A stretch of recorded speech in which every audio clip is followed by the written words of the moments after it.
Հարգելի գործընկերներ, ուրախ եմ ողջունել բոլորիդ, ուզում նախ եւ առաջ շնորհակալություն հայտնել կազմակերպիչներին հրավերի համար եւ այս կարևոր օրակարգը ըստ էության առաջ մղելու համար։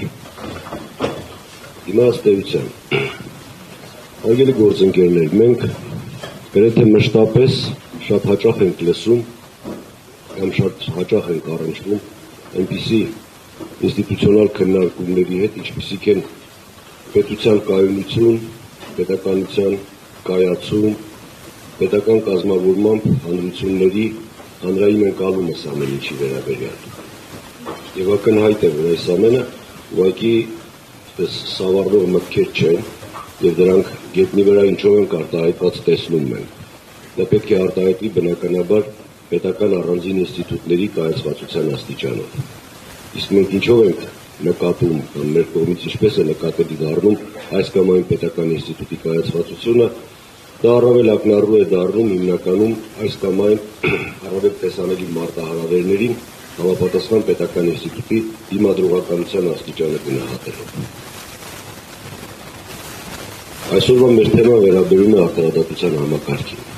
Ես առաջ անցնելով ուզում եմ նշել, որ արտարադատության համակարգը պետական ինստիտուտների մեջ եւ հատկապես պետականության կայացման գործում առանձնահատուկ դեր ունի։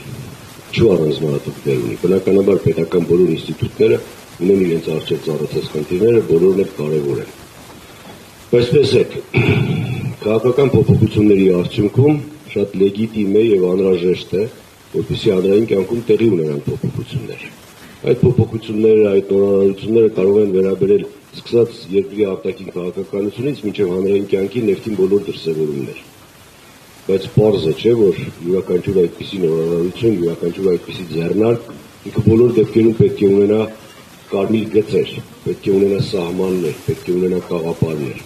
Եվ ինչպես է սահմանվում այդ կաղապարները, բնականաբար դա սահմանվում է իրավունքով։ Իսկ ով է իրավունքի պահապանն ու պատվարը, արտարադատության համակարգը։ Կարծում եմ նշածս պարզ մեկնաբանությունը ցույց է դնում այն հանգամանքը, որ արտարադատության համակարգը պետականության կայացման, պետության կայունության գործում առանձնահատուկ նշանակություն ունի։ Մենք արդեն ունենք շուրջ 35-ամյա անկախ պետություն եւ փորձեմ գնահատել, թե մեր արտարադատության համակարգի առնչությամբ ես ավելի շատ կենտրոնանամ հանրային ընկալումների վրա, ինչպիսի հանրային ընկալումներ ունենք։ Ես կարծում եմ, որ շատ արդարացիորեն կարող ենք ասել, որ այս ամբողջ ընթացքում մեծ իմաստով կամ երակշիռ իմաստով հանրային ընկալումը արտարադատության համակարգի նկատմամբ եղել է այնպիսին, որ արտարադատության համակարգը քաղաքական իշխանությունից անկախ չէ, ինքնուրույն չի գործում։ Որքանով են այս ընկալումները հանրային տարբեր ժամանակներում իրական, օբյեկտիվ, դա յուրաքանչյուրս կդատենք մեր ունեցած տեղեկատվության ծավալի շրջանակներում։ Բայց չենք կարող հաշվի չնստել, որ այդուհանդերձ մեծ իմաստով մենք ունենք այսպիսի հանրային ընկալում, ունենք այսպիսի հանրային կարծիք։ Ակնհայտ է, որ նման ընկալման համար եղել են նաև հիմքեր։ Դրան նպաստել են առանձին դեպքեր, առանձին իրադարձություններ, որոնք հանրության մոտ շատ պարզ առաջացրել են այս մոտեցումը, որ արտարադատության համակարգը անկախ չի գործում, որպես իրավունքի պատվար, ըստ էության անհրաժեշտության դեպքում չի հակադրվում նաև քաղաքական համակարգին։ Դրա մեկ-երկու պարզ օրինակներ, թարմ օրինակներից կարող եմ ես բերել։ Տեսեք, երբ որ արտարադատության համակարգի ամենատարբեր ինստիտուտների ղեկավարներ մեկ օրվա մեջ քաղաքական իշխանության ղեկավարի SMS-ով կարող են ազատվել աշխատանքից եւ ըստ էության հանրության համար որևէ հիմնավոր բացատրություն չտրվի դրա համար, կարծում եմ սա բավարար հիմք է, որպեսզի հանրության մոտ ձևավորվի համապատասխան ընկալումը։ Ավելին ասեմ, սա ոչ միայն հանրության մոտ է համապատասխան ընկալում ստեղծում, այլ սա այդպիսի ընկալում է ստեղծում հենց նույն ինստիտուտների կրողների մոտ, այսինքն այդ կառույցների ներսում։ Նրանց ներքին դիմադրողականության, նրանց կառուցվածքային դիմադրողականության մասին դժվար է սրանից հետո խոսել։ Նման թարմ դեպքեր շատ կարող ենք բերել այսօր այդպիսի ընկալման ծառայելու համար։ Դրա վառ օրինակներ վերջերս Սամվել Կարապետյանի նկատմամբ քաղաքական գիծ քրեական հետապնդումներ, երբ քաղաքական ուղղորդմանը զուգահեռ ներդաշնակ արդարադատության համակարգի մարմինները համապատասխան դրսևորումներ էին իրականացնում։ Դրա վառ օրինակ է հայ առաքելական Սուրբ եկեղեցու նկատմամբ քաղաքական թիրախավորումը եւ անմիջապես դրան զուգահեռ եկեղեցու տարբեր հոգևորականների նկատմամբ սկսված իրավական գործընթացները։ Այսպիսի օրինակներ շատ կարելի է բերել եւ ուզում եմ խոսքս ավելի օբյեկտիվ հնչելու համար ասեմ, որ այսպիսի օրինակներ այս 35 տարիների ընթացքում մշտապես էլ ունեցել են։ Այսպիսի իրադարձություններ մշտապես էլ ունեցել են եւ ակնհայտ է, որ նման դեպքերը պետք է նպաստեն ասածս ընկալմանը։ Ընդ որում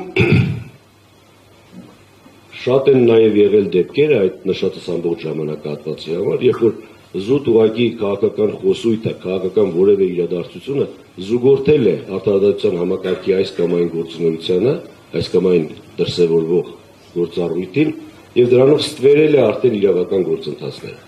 Ընդ որում քիչ չեն նաեւ եղել դեպքերը, երբ որ իրավական գործընթացները իրենք մաքուր իրավական դաշտում են եղել, բայց այնքանով որքանով որ զուգահեռվել են քաղաքական իրադարձությամբ, նախորդվել կամ զուգահեռվել են քաղաքական խոսքով, բնականաբար սա էլ ստվեր է նետել արդարադատության համակարգի հեղինակության վրա եւ ունենք այն պատկերը, ինչ որ այսօր մենք ունենք։ Այսինքն ակնհայտորեն կարող ենք ամրագրել մի բան, որ մեր պետականության ձևավորման այս 35 տարիների արդյունքում, տեսեք որքան բարեփոխումներ են մեր երկրում առնվազն գոնե մեզ տեսանելի թղթի վրա իրագործվել։ Բայց ակնհայտ է, որ այդ բոլոր բարեփոխումները, այդ բոլոր օրակարգային խնդիրները իրենց արդյունքը չեն տվել։ Ես մեկ փաստոր կարող եմ ամփոփել այս հրասարվածի խոսքս, թե ինչով է դա արտահայտվում։ Տեսեք 35-ամյա արդեն պետության քաղաքական իշխանության ղեկավարը հրապարակայնորեն արդարացնում է ընդհանուր դատական համակարգի վրա իր ազդեցությունը։ Պարզագույն մի բացատրությամբ, որ դե քաղաքացիների հետ հանդիպման ժամանակ քաղաքացիները մեզանից են ակնկալում այս կամ այն դեպքով արդարադատություն։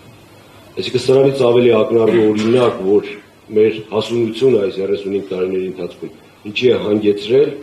ես կարծում եմ, որ դժվար է մտածել։ Այն դեպքում, երբ որ ակնհայտ պետք է լիներ, որ առնվազն գոնե այդ պատմական ժամանակի ընթացքում քաղաքական իշխանություններն իրենք պետք է առնվազն այնքան հասունացած լինեին, որ նմանատիպ քաղաքացու, պարզ քաղաքացու հարցադրումների դիմաց կամ ընդհանրապես հանրության մեջ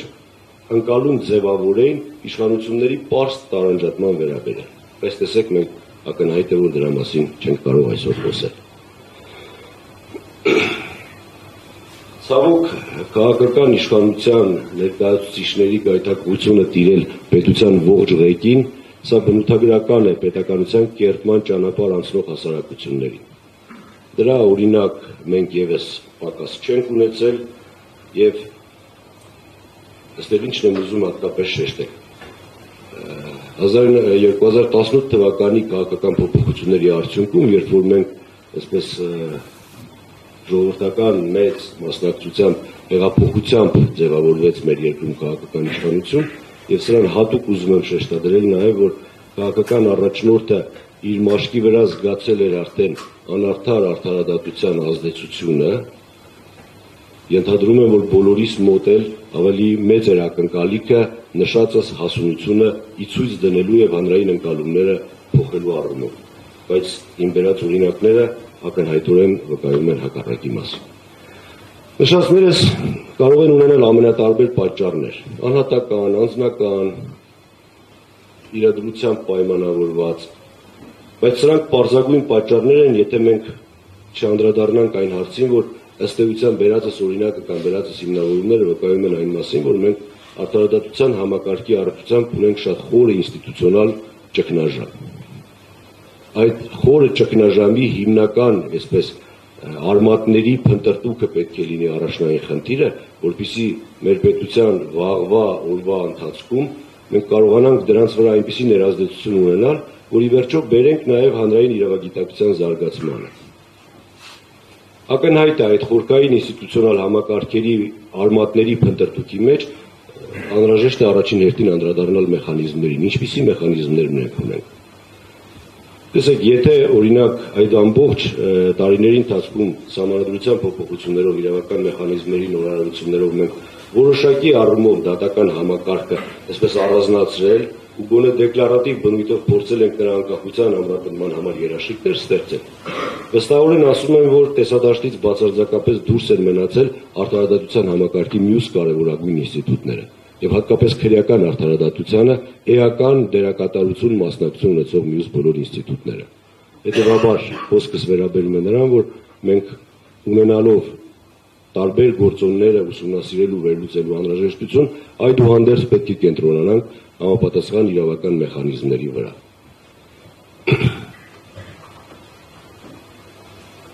Իրավական մեխանիզմներին անդրադառնալու ճանապարհին ես ուզում եմ այստեղ խոսել քաղաքական կամքի մասին։ Շատ ենք լսում նաև, որ այս կամ այն իշխանությունը խոստացել է կամ խոսում է քաղաքական կամքի մասին։ Քաղաքական կամքը չպետք է ընկալվի միայն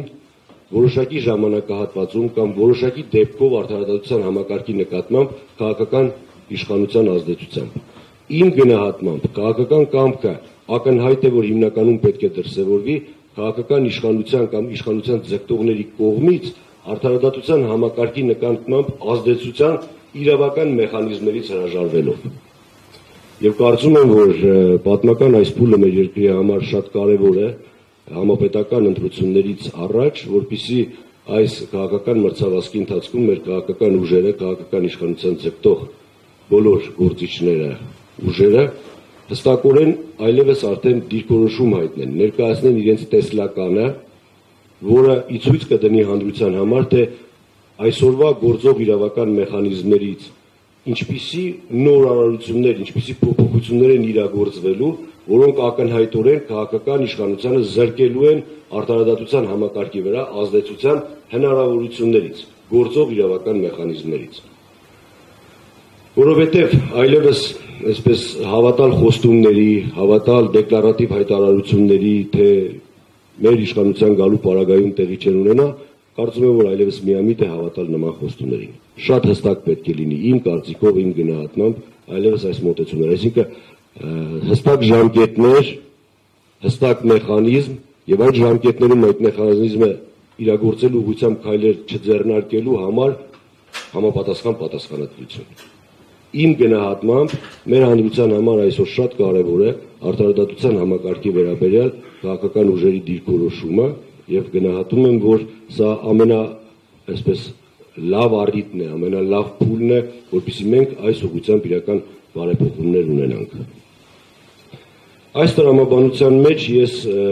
կփորձեմ ներկայացնել իմ առաջարկը արդարադատության համակարգի բարեփոխումների վերաբերյալ, առաջ անցնելով ասեմ, որ այսպես դրա հիմքում դրված է հիմնականում մեկ գաղափար՝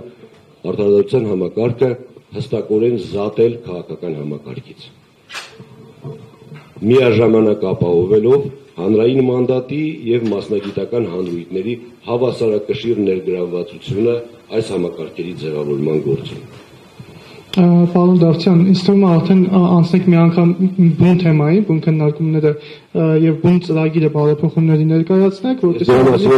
ավելի զարգացնենք, էլի։ Եվ այս առումով ինչ պետք է նախ եւ առաջ իրականացվի։ Առաջին խնդիրը հետեւյալն է. մենք պետք է սահմանենք արդարադատության համակարգի կազմը։ Որ կառույցներին, որ ինստիտուտներին ենք մենք պատկերացնում արդարադատության համակարգում։ Տևական ժամանակ ընկալումը եղել է այն, որ դա դատական իշխանությունն է միայն։ Վստահաբար ձեզ ասում եմ, միայն դատական իշխանությամբ եւ առավել եւս միայն դատական իշխանության ոլորտում իրականացվող բարեփոխումներով մենք իմ ասած խնդիրները երբեք չենք կարողանա լուծել։ Քրեական արդարադատության ոլորտում դատարանից ոչ պակաս ներգրավվածություն ու դերակատարություն ունեն նախաքննական մարմինը, դատախազական համակարգը։ Հետևաբար արդարադատության համակարգի մեջ պետք է մենք ներառած ունենանք դատական համակարգ, դատախազական համակարգ, նախաքննական մարմիններ եւ ես առաջարկում եմ այդ համակարգի մեջ ներառել նաեւ քրեակատարողական ծառայությունը։ Ինչու քրեակատարողական ծառայությունը, որովհետեւ հատկապես քրեական արդարադատության ոլորտում եւ հատկապես երբ քրեական արդարադատությունը իր մեջ ներառում է քրեական պատժի նշանակում, մենք ունենում ենք մի պատկեր, որ պարզ լեզվով ասված մնացած բոլոր համակարգը ներկայացնող ինստիտուտների կատարած աշխատանքը իբրև արդարադատություն դրսևորվում է փաստաթղթի վրա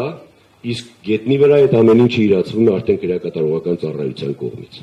Մենք տարիներ շարունակ քրեակատարողական ծառայությանը այսպես ստվերել ենք, թողնելով նաև տեսեք իր կառուցվածքը, գործադիր իշխանության ենթակառուցվածք է, արտարադատության նախարարության մի կազմ։ Բայց ես վստահորեն ասում եմ, որ որքան էլ ջանքեր դնեն միջդատական վարույթ իրականացնող մարմինները, դատարանները հասնեն արդար դատական ակտի, եթե կատարման փուլում այդ պատժի մենք օրենքով սահմանված լեգիտիմ նպատակներին հասնելու արդյունավետ միջոցներ չեն գործադրում, բացարձակապես զրոյանում է այդ կատարած ամբողջ աշխատանքը։ Հետևաբար այս համակարգի մաս պետք է կազմի նաև քրեակատարողական ծառայությունը։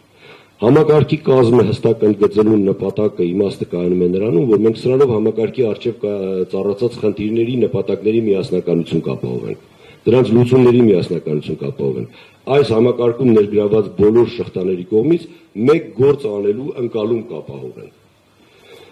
Հիմա անդրադառնամ արտարադատության համակարգի ձևավորմանը։ Ցուցադրված պատկերում առաջարկվող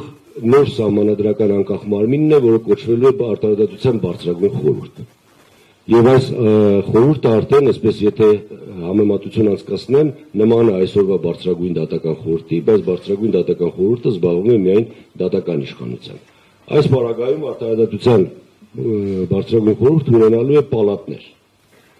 Դատական պալատ, դատախազական, սա օրինակը ես բերել եմ այսօր գործող մեր նախաքննական մարմիններով, որպեսզի ավելի պատկերավոր լինի։ Ինչպիսի ձևավորման ընթացք պետք է ունենա խորհուրդը։ Ես արդեն իմ խոսքի սկզբում նշեցի, որ պետք է ունենանք հանրային մանդատի եւ մասնագիտական հանրույթի հավասարակշիռ ներգրավվածություն։ Դա ենթադրում է, որ հանրային մանդատը պետք է արտահայտվի առաջնային մանդատ ունեցող մարմինների կողմից մասնագետների նշանակմամբ։ Դիցուք այսօրվա մեր պետական կառավարման կարգի պայմաններում դա պարլամենտն է,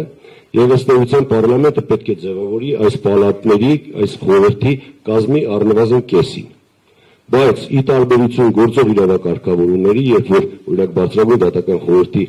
ոչ դատավոր անդամներին ընտրում է ազգային ժողովը, մենք ընտրություն ասելով արդյունքում ունենում ենք մի բան, որ քաղաքական մեծամասնությունն է միշտ նշանակում անդամներ, բայց հանրային մանդատ տրված է ոչ միայն մեծամասնությանը, եւ վստահաբար ավելի արդարացի մոտեցումն այն է, որ պարլամենտում ներկայացված բոլոր խմբակցությունները մասնակցություն ունենան խորհրդի ձևավորմանը։ Այսինքն, պարլամենտական ընտրություններից անմիջապես հետո յուրաքանչյուր խմբակցություն ըստ մանդատների համամասնության նշանակում է խորհրդի անդամներ։ Խորհրդի անդամներին առաջադրվում են չափանիշներ, մասնավորապես իրավաբան գիտնական կամ թվարկած մարմիններում, այդ թվում նաև փաստաբանական ծառայության առնվազն 10 եւ ավելի փորձառություն ունենալ։ Բնականաբար նաև բարեբարբության պահանջներ են առաջադրվում։ Դիցուք սրա արդյունքում ձևավորվեց խորհրդի, ասենք 10 անդամ հանրային մանդատով։ Արդեն մյուս 10-ին ընտրում են համապատասխան ինստիտուցիոնալ մասնագիտական հանրույթները։ Այսինքն դատախազական պալատում մենք ունենում ենք նշածս հանրային մանդատով նշանակված այս 10 անձին եւ դատախազների ընդհանուր ժողովի կողմից ընտրված 10 դատախազներ, նույնը մյուս կառույցների պարագայում։ Ես կարծում եմ, որ այսպիսի հավասարակշռումը ըստ էության ինքը կապահովի նախ այս արտարադատության համակարգի կամ բուրգի արտարադատության համակարգի բուրգի ժողովրդից իշխանություն ունենալու հանգամանքը, միևնույն ժամանակ քաղաքական եւ առավել եւս քաղաքական մեծամասնության ազդեցությունը մենք լիովին ստեղ կսահմանափակենք։ Եվ ո՞րն այստեղ ամենակարևորը կամ հիմնական նորամուծությունը, որ մենք այս process-ի մեջ ներառում ենք մասնագիտական հանրույթներին։ Մի բան, որ երբեք չենք արել մենք։ Եվ չանելու արդյունքում մենք այս համակարգերին, այս կառույցներին թողել ենք մշտապես ստվերում, ուշադրությունից դուրս, հետևաբար դու չես էլ կարող ակնկալել, որ այդ ինստիտուտները պետք է կայանային։ Եթե դատախազը, քննիչը, քրեակատարողական ծառայողը իր գործունեության ընթացքում իր ղեկավարի գործունեության այսպես հաշվետվողականության պահանջելիության իրավունք չունի, որևէ կերպ չի մասնակցում նրա աշխատանքի գնահատման գործընթացներին եւ բացարձակ կախյալ է ըստ էության ղեկավարից, մենք չենք կարող ակնկալել, որ այդ ինստիտուտները կկայանան։ Բայց այս պարագայում ըստ էության ամեն ինստիտուցիոնալ համայնք ինքը մասնակցություն է ունենալու իր ղեկավարի ընտրությանը, այդ թվում նաեւ իր ղեկավարի աշխատանքի գնահատմանը։ Լիազորությունների կզավալի մասին կարճ կխոսեմ, ըստ էության խորհրդի աշխատանքի առյուծի բաժինը դատական պալատին է հասնելու, որովհետև դատական համակարգը հորիզոնական համակարգ է եւ այստեղ, քանի որ չկա ղեկավար, Հետևաբար այս համակարգին առնչվող բոլոր հարցերը որոշելու է դատական պալատը։ Սկսած դատավորների նշանակումից, առաջխաղացումից, կարգապահական պատասխանատվությունից, քրեական պատասխանատվության թույլտվությունից, այսինքն դատական համակարգում անհրաժեշտ բոլոր խնդիրները լուծվում են այս պալատի կողմից։ Մյուս բոլոր կառույցները, քանի որ իրենք հիերարխիկ համակարգեր են, այստեղ պալատներն առնչվում են հիմնականում կառույցի ղեկավարի առնչվող հարցերի հետ։ Այսինքն ընտրվում է կառույցի ղեկավարը, այլևս այս կառույցների ղեկավարները հաշվետվություն քաղաքական մարմնին չեն ներկայացնում, պարլամենտին չեն ներկայացնում են խորհրդին եւ յուրաքանչյուր տարի հաշվետվության արդյունքներով խորհուրդը իրավասու է ըստ հաշվետվության արդյունքների բարձրացնել նաեւ կառույցի ղեկավարի պաշտոնանկության խնդիրը։ Ես այստեղ հատուկ ուզում եմ շեշտել, որ այդ պալատների լիազորությունների մեջ ներառված կլինեն նաեւ պալատի այդ կառույցի ներկայացուցիչների կարգապահական պատասխանատվության հարցերի լուծումը։ Այսինքն եթե ընդունենք գլխավոր դատախազը պալատի անդամ, այսինքն դատախազների կողմից ընտրված պատվիրակին կարգապահական պատասխանատվության ենթարկելու հիմքեր ունի, ինքը պետք է գա պալատի համաձայնությունը ստանա, որ նոր կառավարած։ Սրանով մենք կապահովենք ըստ էության այդ ասածս մասնագիտական հանրույթի անկախությունը։ Պարզ է, չէ՞, որ այս խնդիրը բազում դետալներ ունի, նաև այսպես ենթակա իրավակարգավորումների կարիք ունի, բայց ժամանակի սղության պատճառով ես ցանկացա այսօր ներկայացնել հիմնական իմ պատկերացումն է, հիմնադրութային, սկզբունքային առումով, թե ինչպես եմ տեսնում այս խնդիրների լուծումը լիարժեք ձևով։ Արտադրության համակարգի բարեփոխումներին անդրադառնալիս պետք է երկու բառով ներողություն եմ խնդրում, ասեմ, որ չենք կարող չխոսել նաև այդ կառույցների գործունեության արդյունավետության բարձրացման մասին։ Այսինքն բարեփոխումները պետք է ներառեն նաև այդպիսի ուղղություններ։ Այսօրվա հատկապես քրեական արդարադատության ոլորտում մենք ըստ էության արդյունավետության նվազ դրսևորում ունենք, իմ գնահատման պատճառը հիմնականում մեր քրեական դատավարության օրենսդրության խիստ ձևականությունն է։ Մենք հաճախ ապացույցների ձեռքբերման գործընթացի նկատմամբ այնքան բարդացված ձևական պահանջներ ունենք առաջադրած, որ հատկապես ներկա գիտատեխնիկական զարգացման իրավիճակում դա էական խոչընդոտ է հանդիսանում հանցագործությունների քննության process-ի համար։ Պարզագույն յուրաքանչյուրի ձեռքին այսօր բջջային հեռախոսը կա, որ ամեն ինչ ֆիքսելու հնարավորություն ունի, բայց մենք դրա հայտնաբերման, առգրավման համար այնպիսի պահանջներ ենք առաջադրել, որ այդ պահանջների մեկի տարածի չպահպանումը ինքնին հանգեցնում է ապացույցի անթույլատրելիության։ Սովորական փողոցի տեսախցիկի կողմից ամրագրումները։ Այսինքն այս process-ներն անպայման պետք է ունենան շատ ավելի պարզեցված ընթացակարգ։ Բնականաբար դրանց օբյեկտիվությունը կասկածի տակ չդնելու մեխանիզմներով։ Երկրորդ կարևոր ուղղությունը կարծում եմ, որ պետք է զարգացվի մեր երկրում, դա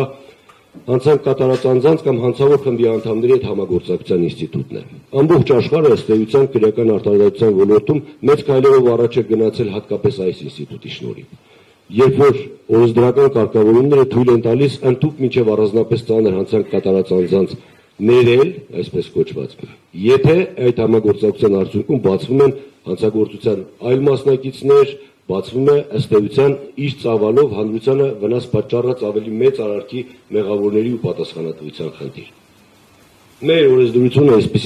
այսպես կոսմետիկ փոփոխություններ ունեցել է, բայց գործնականում մենք տեսնում ենք, որ դրա դրսևորումը չկա, որտեղ այստեղ եւս խիստ ձևականացված մոտեցումներ ունեն։ Այս համակարգի արդյունավետության բարձրացման ուղղությամբ կարևորագույն աշխատանք պետք է լինի մեր երկրում գործող պատժողական քաղաքականության էական փոփոխությունը։ Այսօր մեր քրեական օրենքով նախատեսված պատիժները իրենք ոչ միշտ է, որ հստակ արտացոլում են հենց պատժի նպատակների իրագործումը։ Ես մեկ օրինակ կբերեմ, օրինակ տեսեք տուգանք պատժատեսակի առումով։ Մենք այնպիսի համադրումներ ունենք, որ ասենք օրինակ հանցանքի համար նախատեսվում է պատիժ 500,000 դրամ կամ 3 տարի ժամկետով ազատազրկում։ Ակնհայտ է, չէ՞, որ այստեղ անհամաչափություն կա։ Ես կարծում եմ, որ մենք տուգանք պատժատեսակի ավելի լայն կիրառման պրակտիկա պետք է, ոչ թե պրակտիկա, այլ իրավական մեխանիզմներ պետք է ներդնենք, բնականաբար տուգանքի չափի համաչափության պայմաններում։ Ես այսքանով այս պահին փորձեմ սահմանափակվել, եթե հարցեր կլինեն ավելի մանրամասն կներկայացնեմ։